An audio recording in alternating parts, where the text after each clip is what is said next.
A las 10:22 de la mañana, sobre un Pacífico azul y aparentemente infinito, 3 columnas de humo negro se elevaron como cuchillos en el cielo. Akagi, Kaga, Soryu. En apenas 5 minutos, los portaaviones que habían golpeado Pearl Harbor ardían de proa a popa. Nadie en Midway sabía aún que, en ese reloj preciso, el imperio del sol acababa de quebrarse. Pero los hombres que corrían por cubiertas en llamas, los pilotos que volaban bajo con el olor a gasolina cruda en la cabina, y los operadores de radio que escuchaban voces entrecortadas sí lo intuían. Algo irreparable acababa de suceder. Junio de 1942. 6 meses después de Pearl Harbor, Japón domina el Pacífico Occidental. Su flota de portaaviones, la Kido Butai, parece invencible. El plan del almirante Isoroku Yamamoto para Midway es elegante y letal. Atraer a los portaaviones estadounidenses a una trampa, aplastarlos en un golpe decisivo y obligar a Washington a negociar. Al frente del grupo de portaaviones, el vicealmirante Chuichi Nagumo. Bajo su bandera, 4 colosos con alas: Akagi, Kaga, Soryu e Hiryu. En Hawái, el almirante Chester W. Nimitz enfrenta una ecuación imposible: menos barcos, menos pilotos, menos experiencia. Pero tiene una ventaja invisible. Los hombres de la estación Haipo, el centro de descifrado en Pearl Harbor, han roto gran parte del código naval japonés, JN-25. Joseph Rochefort y su equipo no solo leen fragmentos, escuchan intenciones. Para confirmar que AF significa Midway, ordenan transmitir un mensaje falso: la planta de agua está averiada. Al poco, el enemigo reporta que AF carece de agua. La confirmación llega como una punzada de luz en una sala sin ventanas. Habrá batalla. Y el lugar es Midway. Nimitz concentra todo lo que puede en silencio: los portaaviones Enterprise y Hornet del contraalmirante Raymond Spruance, y el Yorktown del contraalmirante Frank Jack Fletcher, milagrosamente reparado en 72 horas tras el desastre del Mar del Coral. No es una flota perfecta, es una apuesta. 4 de junio. Amanecer. Desde los portaaviones japoneses despega la primera oleada para bombardear la base de Midway. El ataque es feroz, pero no destruye las pistas. Los informes llegan a Nagumo: se requiere segunda oleada. Mientras tanto, exploradores japoneses, incluido el famoso avión del crucero Tone, retrasado por minutos fatales, buscan a los portaaviones estadounidenses en el vacío del océano. La incertidumbre entra en la sala de mando como un viento frío. Midway responde con todo: B-26, B-17, torpederos y escuadrillas mixtas despegan desde la isla. Atacan por oleadas descoordinadas y pagan un precio altísimo, pero obligan a los cazas cero a gastar combustible y munición, y, sobre todo, mantienen a los japoneses mirando hacia abajo, al nivel de las olas. Nagumo enfrenta el dilema que parte en 2 la mañana. ¿Lanza la segunda oleada contra la isla como dicen sus pilotos, o rearma los aviones contra torpedos para atacar a los portaaviones estadounidenses que podrían estar cerca? Ordena rearmar.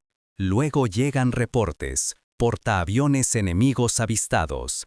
De nuevo, cambiar munición en cubiertas, bombas apiladas, mangueras de combustible serpenteando, reloj contra reloj, doctrina contra intuición.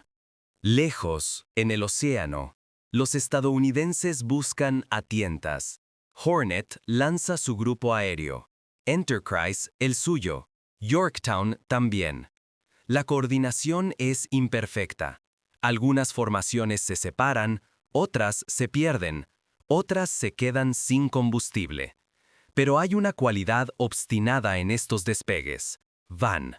Los primeros en encontrar al enemigo son los torpederos estadounidenses, volando bajo y lento.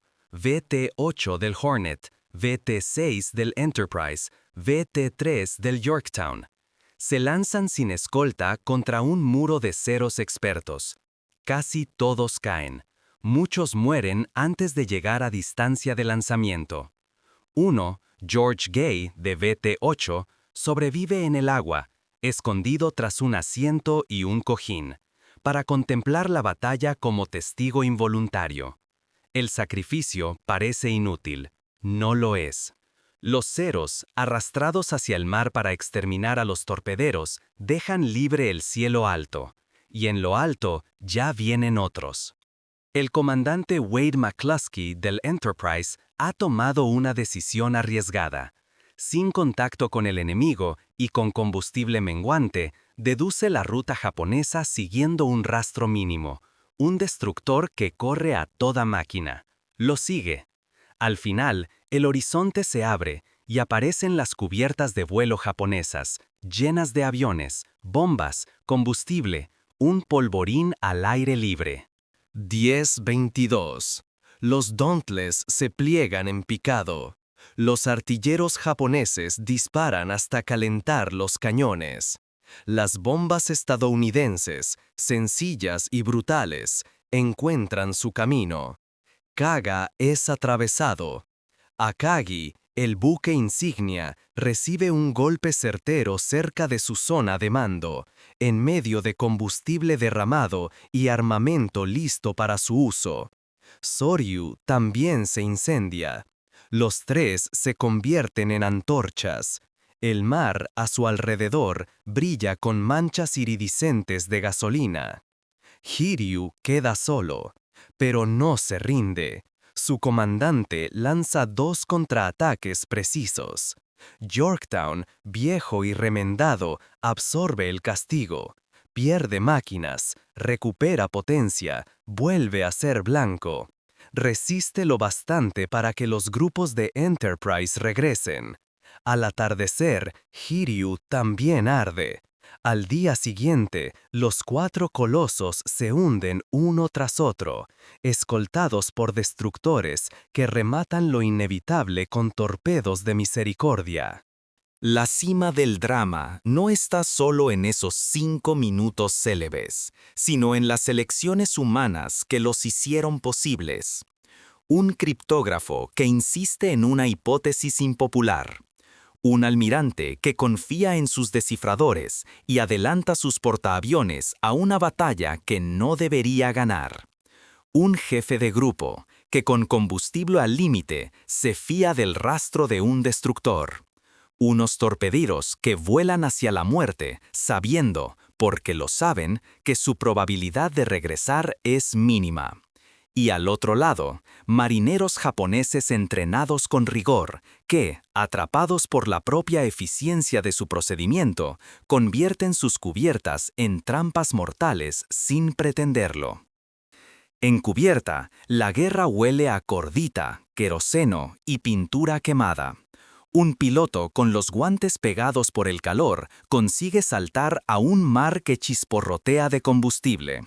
Un operador de señales, cubierto de hollín, sigue agitando banderines hacia un cielo que poco a poco se llena de ceniza. En Yorktown, equipos de control de daños pasan mangueras, cierran compuertas, apuntalan onparos. El barco respira como un animal herido y, aún así, mantiene su dignidad de hierro. Los relojes, siempre los relojes, marcan el ritmo. Entre el primer bombardeo a Midway, la orden de rearmar, el hallazgo de McCluskey y la caída en cascada, hay cuestión de decenas de minutos. La historia cuaja en huecos de tiempo minúsculos, en decisiones tomadas bajo un ruido que sacude costillas.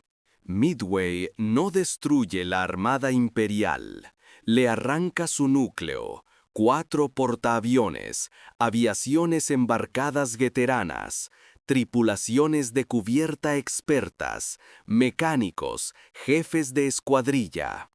Japón volverá a botar cascos, pero no podrá reemplazar a sus especialistas con la misma velocidad. El equilibrio del Pacífico cambia de manos. A partir de entonces, la iniciativa, ese intangible que no aparece en los mapas, pasa a Estados Unidos. Para Japón, el golpe es más que material. La Kido Butai era símbolo y espada. Su aura de invencibilidad se evapora. Para Estados Unidos, Midway disipa el fantasma de Pearl Harbor y da al país el relato que necesita, no solo sobrevivir, sino responder. Midway es también la victoria de una red de cosas pequeñas que se conectan. Labor de inteligencia paciente y, sí, conjetural. Oficiales capaces de delegar. Pilotos que aprenden a la fuerza a coordinar. Y la aceptación de la incertidumbre como forma de mando. Nimitz no tenía la certeza matemática de ganar. Tenía la convicción estratégica de que ese era el momento para arriesgar. Hay, por supuesto, zonas grises y debates que los historiadores siguen discutiendo. ¿Hasta qué punto el retraso del reconocimiento japonés cambió el ritmo? ¿Hubo errores inevitables en una doctrina construida sobre la perfección del Aikido Butai? ¿Fue fortuna, cálculo o ambos? La respuesta honesta fue la intersección de inteligencia, decisiones valientes y coincidencias que solo la fricción de la guerra puede producir. Entre los nombres conocidos, también quedan fragmentos de los que no lo son. Marineros de cubierta, que con las manos vendadas, empujaron aviones ardientes por la borda para que otros pudieran despegar. Radiotelegrafistas que mantuvieron un hilo de voz para que un piloto perdido encontrara la estela de su portaaviones. Un mecánico japonés que, con la cara tiznada, siguió intentando arrancar una bomba atrapada en una guía, sabiendo lo que significaba si estallaba. Un artillero de Dauntless que, al aterrizar, notó la sangre seca en la nuca y no sabía si era suya. George Gay vio gran parte de esto flotando solo, agarrado a un cojín, en un mar que olía a metal caliente. Vio caer bombas, vio formar plumas negras, vio botes salvavidas. Sobrevivió a su escuadrón, y con él, a un mundo que cambiaba sin pedir permiso. En los hospitales improvisados de Midway, médicos y enfermeros trabajaron en camastros con sombras que se movían por el vaivén de las lámparas. Allí, al margen de banderas, la guerra se medía en pulso, temperatura y respiración, y en el silencio breve que sigue al último suspiro. En los días siguientes, submarinos japoneses rondaron entre restos de combate. Uno de ellos, el I-168, alcanzó al averiado Yorktown y a un destructor que lo protegía. Yorktown, que ya había sobrevivido más de lo razonable, se fue al fondo con la parsimonia lenta de los gigantes. No fue una victoria limpia, Midway. Nunca lo son. Fue una grieta que corrió deprisa por el acero del imperio y dejó abiertas cicatrices que ninguna reparación pudo soldar del todo. Aquel junio dejó una enseñanza que no cabe en el parte de un Estado Mayor. En el mar, la precisión de los planes es siempre rehén del azar, y lo único que se opone al azar con alguna eficacia es una cadena de profesionales que, en cada eslabón, hacen lo correcto bajo presión insoportable. Descifradores que duermen en catres junto a sus mesas, oficiales que confían en ellos, pilotos que vuelan aun cuando el combustible dice que no, marineros que apagan incendios con las botas empapadas. Así se inclina la balanza. Cuando uno mira el mapa del Pacífico, Midway Es un punto pequeño perdido en un océano desmesurado. Pero los mapas mienten por omisión. No muestran el temblor en el estómago antes de entrar en picado, el rugido del aire golpeando la carlinga, el chasquido seco de una bomba que se suelta, la ráfaga que atraviesa el fuselaje como granizo metálico. No muestran los segundos interminables en que un comandante duda y vuelve a decidir. No muestran tampoco la certeza que germina en silencio cuando el humo baja. A partir de aquí, todo será distinto. Midway fue el instante en que el imperio del sol dejó de crecer y comenzó a menguar. No fue una epopeya limpia, ni un milagro. Fue un combate feroz ganado por inteligencia, por coraje y por una secuencia de elecciones acertadas en medio del caos. Un recordatorio de que a veces la historia cambia no con un estruendo único, sino con varios fogonazos que suceden a la misma hora. 10:22. 3 columnas de humo que dibujaron en el cielo la primera línea del ocaso japonés. Y aún hoy, si uno cierra los ojos y escucha, puede oír el latido grave de los motores, el silbido de las picadas y el silencio que sigue a una explosión lejana. En ese silencio cabe una idea sencilla y tremenda. Hubo un minuto en el que el destino del Pacífico se inclinó. Fue sobre un mar brillante, con aviones cayendo como flechas y hombres aferrados a su deber. Fue en Midway y nada volvió a ser igual.